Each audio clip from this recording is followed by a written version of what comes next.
कैसे हो आप। मैं अंशल ठाकुर आपको अंशल क्लासेज में स्वागत करता हूं। और दोस्तों, हम लोग कार्बन चैप्टर पढ़ रहे थे, कार्बन एंड इट्स कंपाउंड। उसमें मैंने आपको फर्स्ट वीडियो में कार्बन क्या है, कार्बन की प्रॉपर्टीज क्या है वो समझा दिया था। फिर मैंने सेकेंड वीडियो में मैंने आपको हाइड्रोकार्बन क्या है उनके बारे में मैंने समझा दिया। हाइड्रोकार्बन में अल्केन क्या होते हैं, अल्कीन क्या होती हैं और अल्काइन क्या होती है, वो सब कुछ मैंने समझा दिया था। फिर उसका स्ट्रक्चर दिया रहेगा, उससे आप फॉर्मूला लिख सकते हो, फॉर्मूला दिया है स्ट्रक्चर लिख सकते हो, नाम दिया है स्ट्रक्चर लिख सकते हो, फॉर्मूला कुछ भी आप लिख सकते हो। ये सब कुछ मैंने आपको समझा दिया था। अगर आपने पिछली 2 वीडियो नहीं देखी है तो उस वीडियो को आप देख लो, वो एकदम बिल्कुल बेसिक कॉन्सेप्ट क्लियर करेगा कार्बन एंड इट्स कंपाउंड की। आज जो हम लोग की क्लास होने जा रही है वो है फंक्शनल ग्रुप से। ये बहुत ही इंपॉर्टेंट टॉपिक है फंक्शनल ग्रुप। अगर आप फ्यूचर पॉइंट ऑफ व्यू से कि अगर आप देख रहे हो कि मैं आगे चल कर के आप साइंस लेने की सोचोगे तो वहाँ आपको केमिस्ट्री पढ़नी पड़ेगी। और उसमें ऑर्गेनिक केमिस्ट्री का ये जो पार्ट होगा, ऑर्गेनिक केमिस्ट्री में आपको आईयूपीएसी नोमेनक्लेचर पूछे जाते हैं। ज़्यादातर कंपाउंड के आईयूपीएसी कॉमन नेम ये पूछा जाता है। तो अभी कुछ स्टूडेंट हो सकता है कहोगे कि ये सर हमारे बोर्ड में इस टॉपिक को हटा दिया गया है, बट एज ए फ्रेंड अगर मेरी बात आप मानो तो आपको ये टॉपिक पढ़नी चाहिए।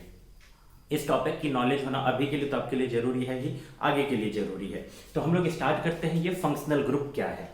देखिए, फंक्शनल ग्रुप को समझने से पहले मैं आपको 3-4 कंडीशन समझाता हूं और आप खुद सोचो कि फंक्शनल ग्रुप क्या होता है।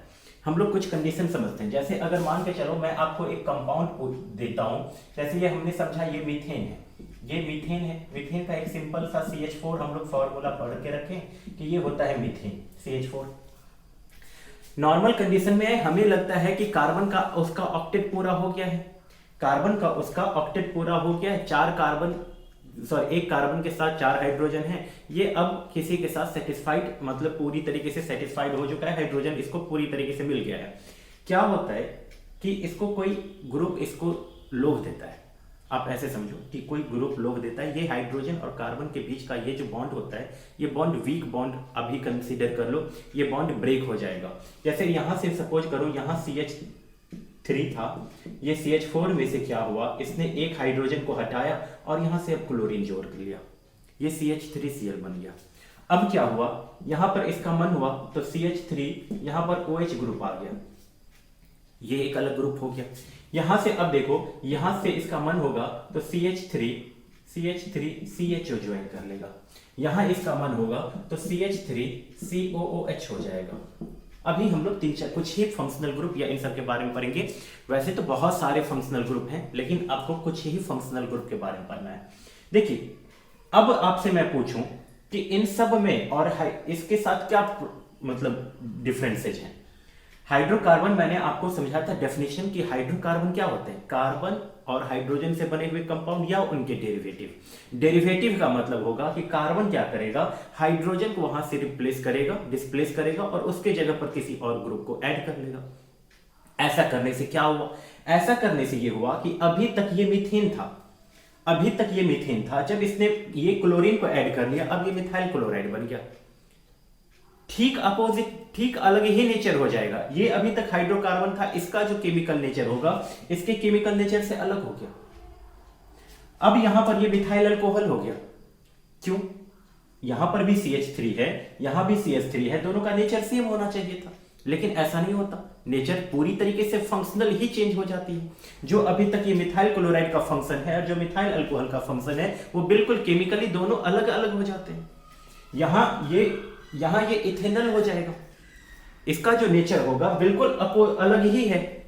हाइड्रोकार्बन जो पेरेंट हाइड्रोकार्बन था, यहां हाइड्रोजन को हटा करके CHO आ गया, इसका नेचर एक अलग ही नेचर हो जाएगा। अब यहां पर COOH आ गया, कार्बोक्सिलिक एसिड जिसे हम लोग कहते हैं, इसका नेचर एक अलग ही हो जाएगा। ये है इथेनोइक एसिड, ये अलग ही नेचर का हो गया।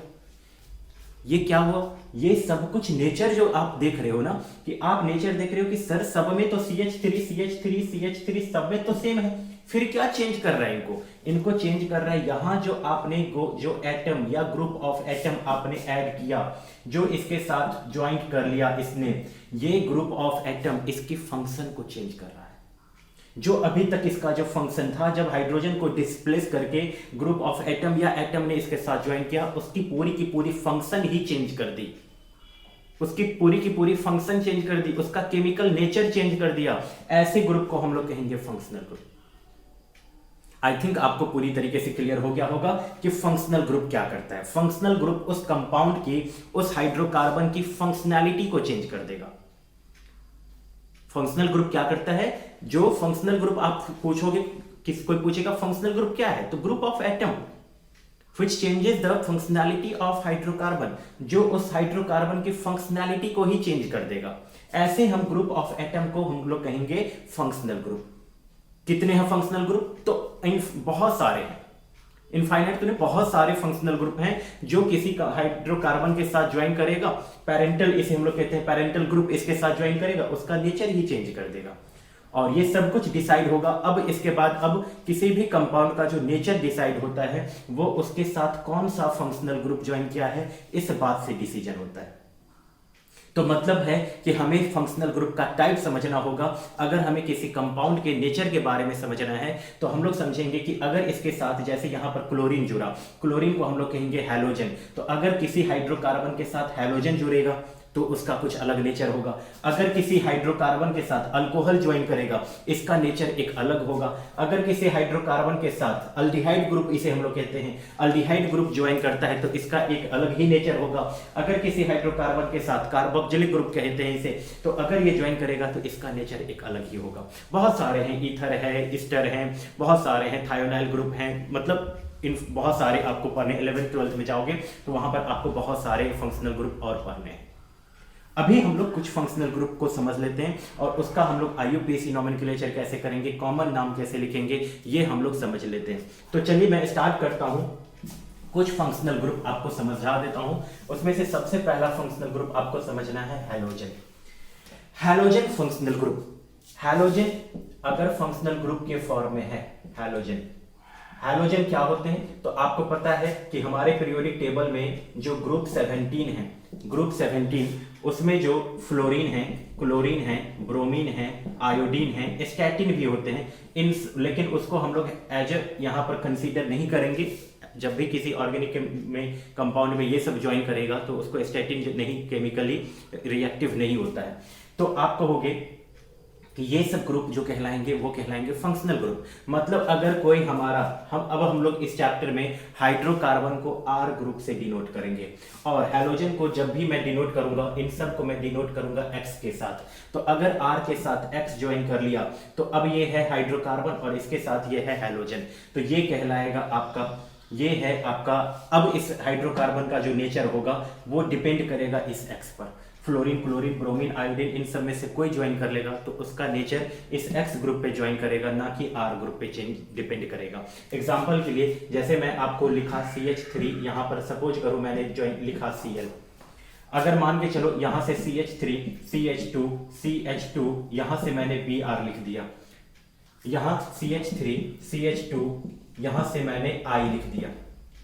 अब आपसे पूछा जाएगा इसका आप नाम लिखो। तो देखो अगर कोई RH ग्रुप है, मतलब हाइड्रोकार्बन के साथ हैलोजन ज्वाइन किया हुआ है, तो हम लोग दो तरीके से नाम लिखते हैं। अगर आपसे पूछा जाए कॉमन नेम, कॉमन नेम क्या होगा इस कंपाउंड का, तो आप देखो, आप जब भी इसका कॉमन नेम पूछा जाएगा तो जैसे हमने यहां से मीथेन से हमने एक हाइड्रोजन हटाया, मीथेन से हमने एक अभी तक ये मीथेन था, हमने क्या किया, एक मीथेन से एक हाइड्रोजन हटा दिया।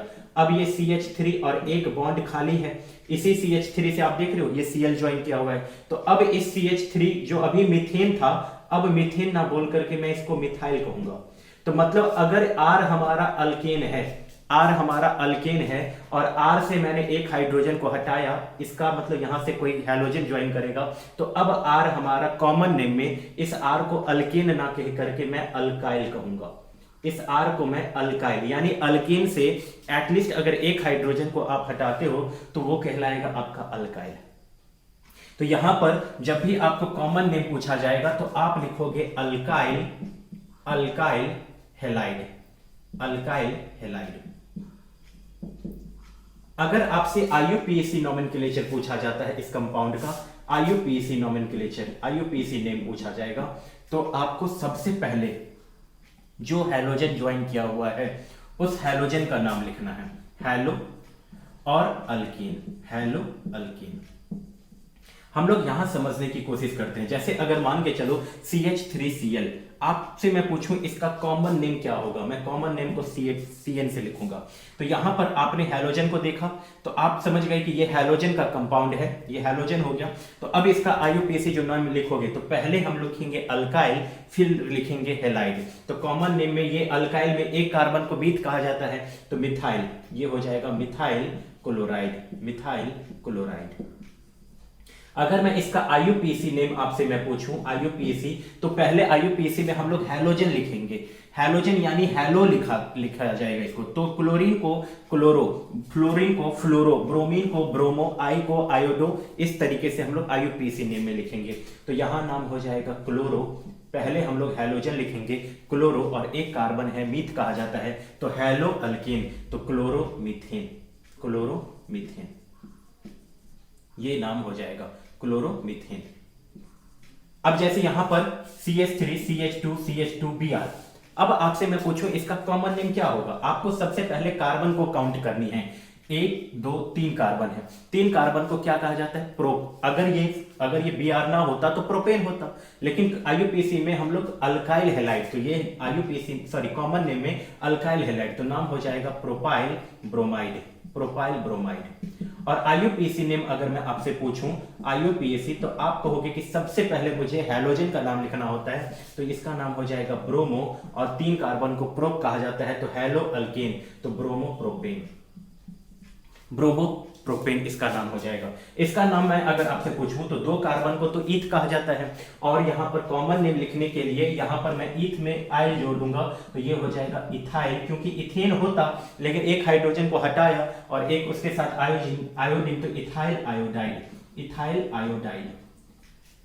अगर इसका IUPAC नेम पूछा जाए तो आपको सबसे पहले हैलोजन, तो यहां पर I को मैंने कहा आयोडो लिखना है, Br को ब्रोमो, Cl को क्लोरो, F को फ्लोरो, तो यहां पर आप लिखोगे आयोडो, आयोडो प्रो, आयोडो, और 2 कार्बन को ईथ तो आयोडो अल्केन यानी हैलो अल्केन, तो आयोडो इथेन, आयोडो इथेन। तो आई थिंक आपको अगर कोई भी अगर अब हैलोजन देगा उसके साथ अगर आपको नाम पूछ रहा है तो आप नाम लिख लोगे। हम लोग अब समझते हैं अल्कोहल के बारे में। अल्कोहल का जो फंक्शनल ग्रुप है, अल्कोहल का जो फंक्शनल ग्रुप है वो है OH, अल्कोहल का फंक्शनल ग्रुप है OH। ये -OH, कुछ स्टूडेंट जो मैथमेटिक्स पढ़ते हैं उनको लगता है ये -OH है, ये -OH नहीं है, ये OH है का मतलब हुआ कि ये किसी R ग्रुप के साथ ज्वाइन कर सकता है। अगर ये R हमारा अल्केन था, इसके साथ ये OH ज्वाइन कर लेगा, तो ये है R हमारा हाइड्रोकार्बन, ये है OH। अगर इसका IUP, जैसे यहां पर मैं एग्जांपल ही लिख देता हूं, जैसे यहां से CH3 और यहां से OH जुड़ गया, जैसे यहां से CH3 CH2 ये OH जुड़ गया जाए, यहां से CH3 CH2 CH3 CH2 CH2 CH2 CH2 OH जुड़ जाए। इस तरीके से अगर ये OH ज्वाइन किया हुआ है तो उन्हें हम ये अल्कोहल फैमिली में कंसीडर करेंगे, कि हम समझेंगे कि OH ज्वाइन किया हुआ तो ये हम लोगों को समझना है कि ये है अल्कोहल फैमिली। तो जब अल्कोहल फैमिली का हमें कॉमन नेम आपसे पूछा जाएगा, कॉमन नेम CN का मतलब कॉमन नेम, तो आपको लिखना है वही सेम चीज, जैसे वहां पर मैंने लिखा अल्काइल हैलाइड, यहां आपको लिखना है अल्काइल अल्कोहल, अल्काइल अल्कोहल, ये आपको कॉमन में लिखना है। अगर आपको IUPAC नेम पूछा जाए, अगर आपसे IUPAC नाम पूछा जाए तो आप लिखोगे अल्केन और उसमें ऑल जोड़ देना है, अल्केनॉल, IUPAC नेम हो जाएगा अल्केनॉल, जैसे अल्केनॉल।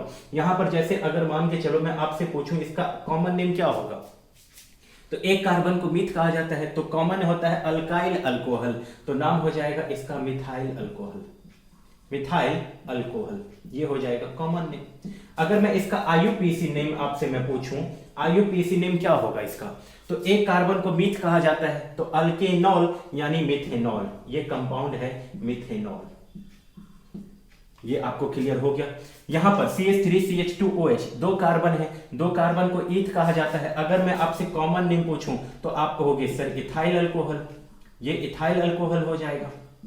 अगर मैं इसका IUPAC नेम पूछूं तो अल्केनॉल, IUPAC अल्केनॉल, 2 कार्बन को ईथ कहा जाता है तो इथेनॉल, ये आपका फॉर्मूला है, ये समझ लो, ये मैंने फॉर्मूला टाइप बना दिया, ये इथेनॉल, इसका मैं नाम पूछूं तो आपको सबसे पहला प्राइमरी काम करना है कि कार्बन को काउंट करना है। 1 2 3 4 5, 5 कार्बन है। 5 कार्बन को मैं क्या कहता हूं? पेंट। 5 कार्बन को पेंट। तो अगर मैं आपको कॉमन नेम लिखना है तो अल्काइल लिखा जाता है। अल्काइल यानी ये हो जाएगा पेंटाइल, ये हो जाएगा पेंटाइल अल्कोहल, पेंटाइल अल्कोहल। अगर इसका आईयूपीएसी में पूछूं तो आप कहोगे कि सर ये अल्केनॉल यानी ये हो जाएगा पेंटेनॉल, ये हो जाएगा पेंटेनॉल। तो हम लोगों ने ये समझ लिया कि इसका आईयूपीएसी नेम हम लोग कैसे लिखेंगे, कॉमन नेम कैसे लिखेंगे। अब हमें एक पढ़ना है अल्डिहाइड। अल्डिहाइड, अल्डिहाइड का जो फंक्शनल ग्रुप होता है वो शॉर्ट फॉर्म में हम लोग CHO दिखाते हैं, CHO। वैसे ये होता है C डबल बॉन्ड O और यहां से होता है H, ये होता है एक्चुअल में C डबल बॉन्ड O और ये होता है H, इस तरीके से रहता है। शॉर्ट फॉर्म में CHO दिखाया जाता है। इसका जो आप कॉमन नेम आप लिखोगे अल्केनल डिहाइड, सिंपल अल्केनल डिहाइड। ये आप फॉर्मूला समझ लो, अल्केनल डिहाइड।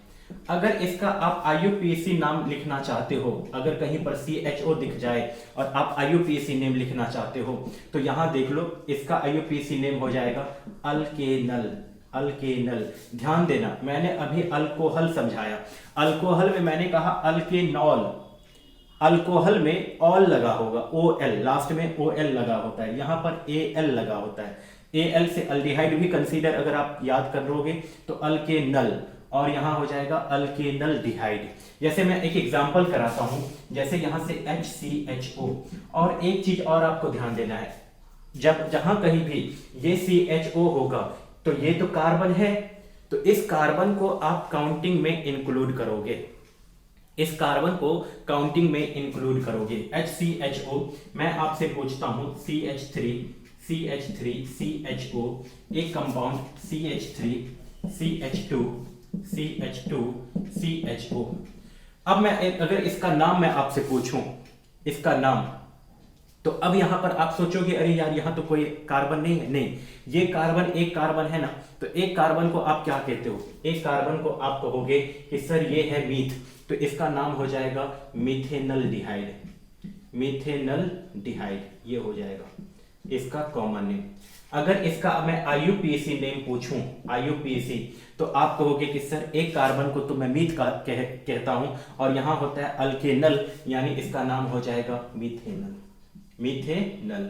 ये एक बहुत ही इंपॉर्टेंट कंपाउंड है। और एक याद रखना, ये मिथेनल डिहाइड तो इसका कॉमन नेम है ही, साथ ही साथ इसका एक और कॉमन नेम है, वो है फॉर्मल्डिहाइड, फॉर्मल्डिहाइड। आप ऐसे समझो जैसे आप ही के घर का नाम कुछ ना कुछ मम्मी पापा दोस्त कुछ ना कुछ प्यार से आपको बुलाते होंगे, तो घर का कुछ और नाम होगा, दोस्तों के बीच और कुछ नाम होता ही है जनरली।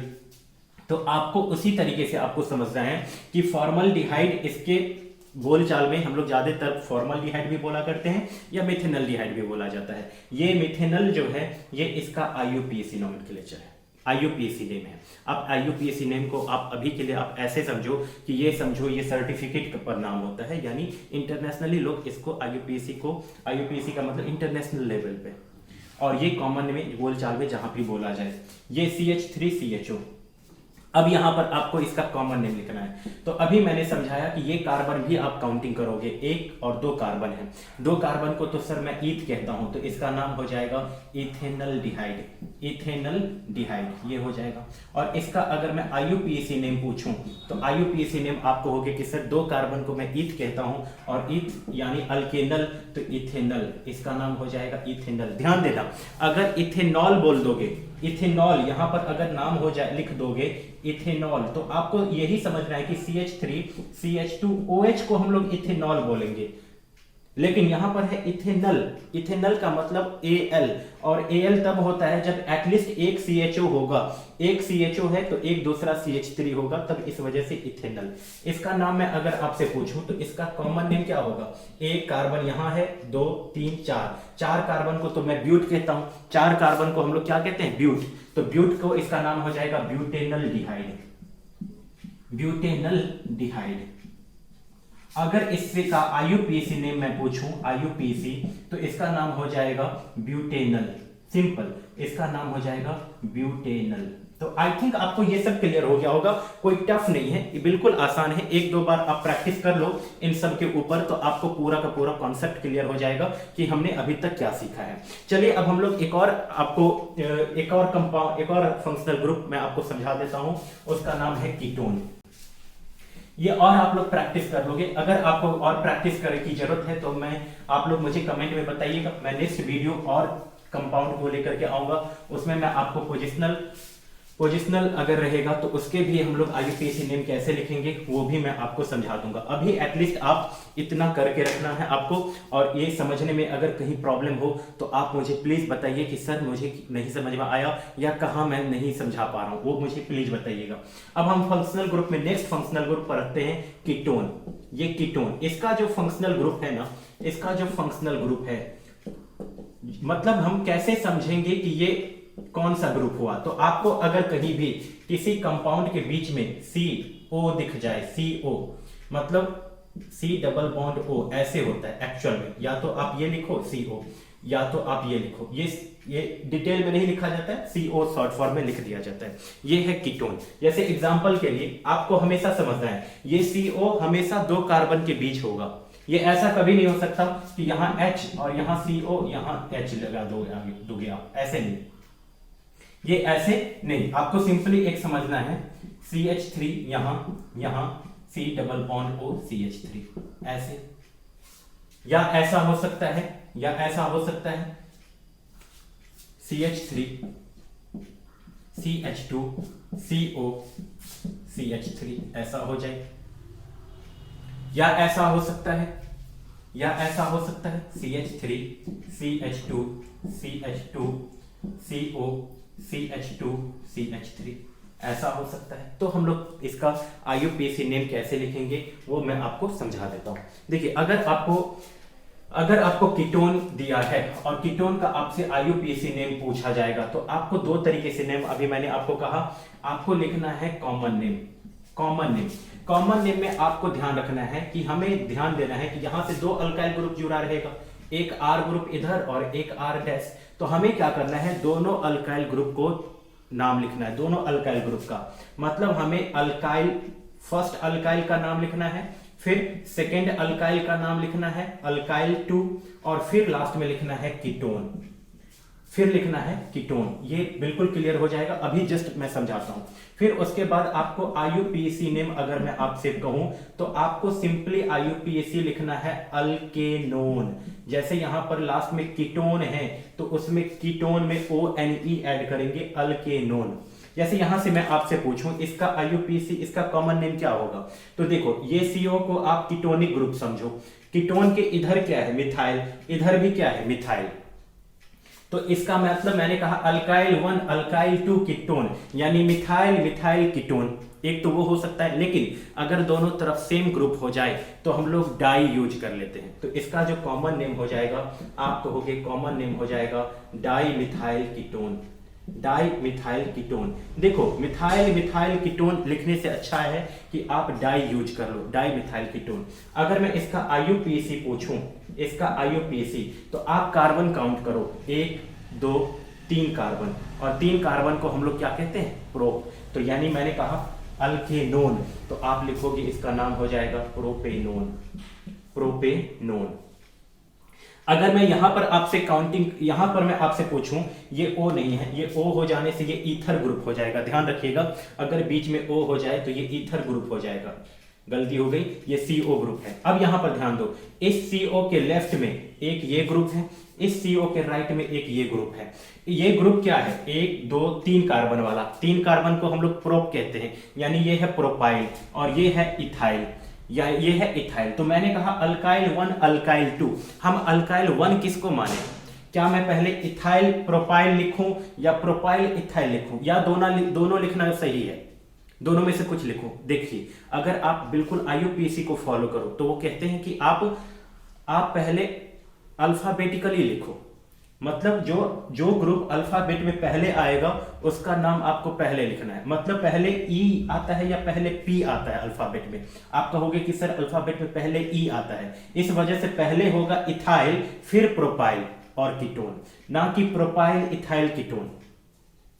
Got it? आपको क्लियर हो गया? मैंने कहा कि जो ग्रुप अल्फाबेट में पहले आएगा उसका नाम आपको पहले लिखना है, फिर जो बाद में आएगा उसका बाद में लिखना है। तो यहां पर मैं देख रहा हूं, यहां है ये इथाइल और ये है प्रोपाइल, तो ई पहले आता है फिर पी आता है, तो इस वजह से पहले इथाइल फिर प्रोपाइल फिर कीटोन। तो आप कहोगे कि सर इसका जो कॉमन नेम मैं लिखूंगा वो हो जाएगा ethyl propyl ketone, ethyl propyl ketone. Got it? अब अगर मैं इसका आईयूपीसी नेम पूछूं आपसे, इसका आईयूपीसी नेम क्या होगा?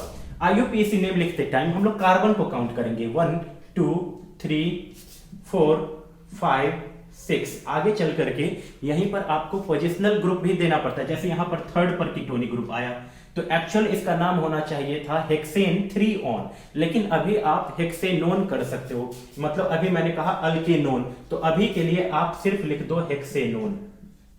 आप कहोगे कि सर ये कंपाउंड कहलाएगा मेरा हेक्सेनोन, क्योंकि अल्केनोन हेक्स कार्बन है 6, तो 6 को हेक्स कहा जाता है, तो हेक्सेन उसमें ONE हेक्सेनोन। हेक्सेन 1 नहीं पढ़ना है, हेक्सेन 1 नहीं पढ़ना है, हेक्सेनोन पढ़ना है आपको। अगर मैं आपसे इसका नाम पूछूं तो यहां आप कहोगे कि सर यहां पर है ई इथाइल और यहां पर है मिथाइल। फिर से यही बात कि पहले अल्फाबेट में इथाइल या पहले मिथाइल? आप कहोगे नहीं सर पहले अल्फाबेट में इथाइल, तो इस वजह से इसका कॉमन नेम जो होगा, कॉमन नेम यहां पर होगा ethyl, ethyl methyl ketone, ethyl methyl ketone, ये हो जाएगा इसका कॉमन नेम। अगर मैं इसका आईयूपीसी नेम आपसे मैं पूछूं, आईयूपीसी नेम क्या होगा? 1 2 3 4 कार्बन को मैं क्या कहता हूं? 4 कार्बन को कहा जाता है ब्यूट, तो इसका नाम हो जाएगा ब्यूटेनोन, ये हो जाएगा ब्यूटेनोन, अल्केनोन। तो आई थिंक आपको कीटोन का भी नाम अगर आपसे पूछा जाए तो कीटोन को भी आप लिख लोगे। कीटोन के भी जितने भी कंपाउंड देंगे, बिल्कुल इतना अगर आप कर लेते हो, प्रैक्टिस कर लो इसके बेसिस पर, और 2-4 अपने तरफ से कर लेना है। अगर नहीं समझ में आता है तो फिर आप मुझे बताइएगा कहां नहीं समझ में आया। चलिए, एसिड, कार्बोक्जिलिक एसिड, इसका जो फंक्शनल ग्रुप होता है, इसका जो फंक्शनल ग्रुप होता है ना, वो होता है फंक्शनल ग्रुप, वो होता है COOH, शॉर्ट फॉर्म में ऐसे लिखा जाएगा, या एक्चुअल में होता है C डबल बॉन्ड OOH, ये होता है इसका functional group, C double bond OOH। जैसे मैंने अभी समझाया था, देखिए 3 तरह से मैंने समझाया। एक समझाया C डबल बॉन्ड OH, ये या CHO शॉर्ट फॉर्म में, ये होता है अल्डिहाइड, ये होता है अल्डिहाइड। फिर मैंने समझाया कि अगर सिर्फ C डबल बॉन्ड O हो, यहां से हाइड्रोजन हटा करके इधर से कोई अल्काइल ग्रुप, इधर से कोई अल्काइल ग्रुप, तो ये है कीटोन, ये है कीटोन। लेकिन अगर यहां से कोई R ग्रुप ज्वाइन किया हुआ है और C डबल बॉन्ड O है और यहां OH है, तो आप कहोगे कि सर ये कहलाएगा मेरा, ये कहलाएगा कार्बोक्जिलिक एसिड, कार्बोक्जिलिक एसिड। इसको जैसे एग्जांपल के लिए मैं यहां से HCOOH ऐसे लिख देता हूं। एक्चुअल में ये कैसा है? एक्चुअल में ये ऐसा है, C डबल बॉन्ड OH है, लेकिन जनरली शॉर्ट फॉर्म में हम लोग HCOOH लिख दिया करते हैं। ये इसी तरीके से सेम वही है। अगर मैं एक और कंपाउंड ले लेता हूं, CH3COOH, चलिए CH3COOH, यहां से मैं एक और ले लेता हूं, CH3CH2CH2COOH। चलिए, तो अब मैं आपसे पूछूंगा इसका आप नाम कैसे लिखोगे? इसका कॉमन नेम क्या होगा और इसका आईयूपीएसी नेम क्या होगा? कॉमन नेम और आईयूपीएसी, देखिए अगर कहीं पर आपको ये ग्रुप दिख जाए COOH ग्रुप, तो आपको कॉमन नेम जनरली एक ही 2 कंपाउंड हैं जिनका आपको कॉमन नेम याद रखना है, बाकी कॉमन नेम नहीं होता है। आपको इसमें सिर्फ और सिर्फ आपको आईयूपीएसी नेम याद रखना है। आईयूपीएसी नेम क्या? अल्केनोइक एसिड, आपको लिखना है अल्केनोइक एसिड बस, क्योंकि कार्बोक्जिलिक है तो कार्बोक्जिलिक में ओइक आता है, कार्बोक्जिलिक एसिड आपको समझना है, कार्बोक्जिलिक, तो इसमें इक एसिड आपको ओइक एसिड लास्ट में ऐड करना है, अल्केनोइक एसिड। जैसे यहां पर कॉमन नेम अभी छोड़िए, पहले अभी ये आईयूपीएसी नेम, तो आप कहोगे एक कार्बन है, ये कार्बन काउंटिंग होगा, ये इन सब में ये कार्बन काउंट होगा, ये कार्बन काउंट होगा, तो आप कहोगे एक कार्बन है, एक कार्बन को तो मैं मीथ कहता हूं, तो ये है मिथेनोइक एसिड, ये है मिथेनोइक एसिड, इसका आईयूपीएसी नेम। इसका मैं अगर आईयूपीएसी नेम आपसे मैं पूछूं तो इसका आईयूपीएसी नेम हो जाएगा इसका IUPAC नेम हो जाएगा। 2 कार्बन को क्या कहा जाता है? 2 कार्बन को कहा जाता है ईथ, तो आप कहोगे अल्केनोइक एसिड, तो ये है इथेनोइक एसिड, इथेनोइक एसिड ये है। अगर मैं इसका नाम पूछूं आपसे IUPAC नेम क्या होगा इसका, तो आप कहोगे सर 1 कार्बन यहाँ, 2 3 4 कार्बन को तो मैं ब्यूट कहता हूं, तो अल्केनोइक एसिड के हिसाब से ये ब्यूटेनोइक एसिड हो जाएगा इसका कॉमन नेम, इसका IUPAC नेम। कॉमन नेम सिर्फ इन्हीं 2 कंपाउंड का आपको याद रखना है, ध्यान में सिर्फ यही दोनों आना चाहिए। अगर HCOH है तो ये है फॉर्मिक एसिड, इसको हम लोग कहते हैं फॉर्मिक एसिड, ये है फॉर्मिक एसिड। यहीं पर ध्यान रख लो, अगर मैंने अभी समझाया HCHO ये है फॉर्मल्डिहाइड, ये है फॉर्मल्डिहाइड या मिथेनल्डिहाइड, मैंने समझाया ये है फॉर्मल्डिहाइड या मिथेनल्डिहाइड, लेकिन यहीं HCOOH है तो ये है फॉर्मिक एसिड। जो आपने पढ़ा होगा ना, चींटी जब आपको काटती है तो दर्द जो होता है, तो चींटी के डंक में होता है फॉर्मिक एसिड। यहाँ CH3, यहाँ अगर आपको यहाँ कॉमन नेम, अगर आप इसका कॉमन नेम, तो 2 कार्बन को क्या कहा जाता है? 2 कार्बन को कहा जाता है ईथ, तो इथेनोइक एसिड इसका कॉमन नेम। और याद रखना है इसका कॉमन नेम होता है, sorry ethanoic acid IUPAC name, common name होता है एसिटिक एसिड। ये बहुत ही ज्यादा इंपॉर्टेंट कॉमन नेम है, एसिटिक एसिड और फॉर्मिक एसिड, ये दोनों नाम आपको कॉमन में ही याद रखना है, इन सब का आपको कॉमन नेम नहीं पूछा जाता है। तो आई थिंक इतने जो मोस्ट इंपॉर्टेंट आपको क्लास 10th के लिए जो फंक्शनल ग्रुप है उसको मैंने पूरी अच्छी तरीके से समझाने की कोशिश की है। आप पूरी वीडियो को अच्छे ढंग से देखिए, कहाँ नहीं समझ में आता है ये आप मुझे कमेंट में बताइए। और अगर आप अच्छा लगता है तो अपने और दोस्तों में शेयर कीजिए, उन बच्चों को भी दीजिए जो इन सब में जिन्हें प्रॉब्लम है, वे भी इन वीडियो को देखेंगे। और अच्छा लगा हो तो अपने दोस्तों में शेयर, लाइक, सब्सक्राइब कर दिया कीजिएगा। So thank you.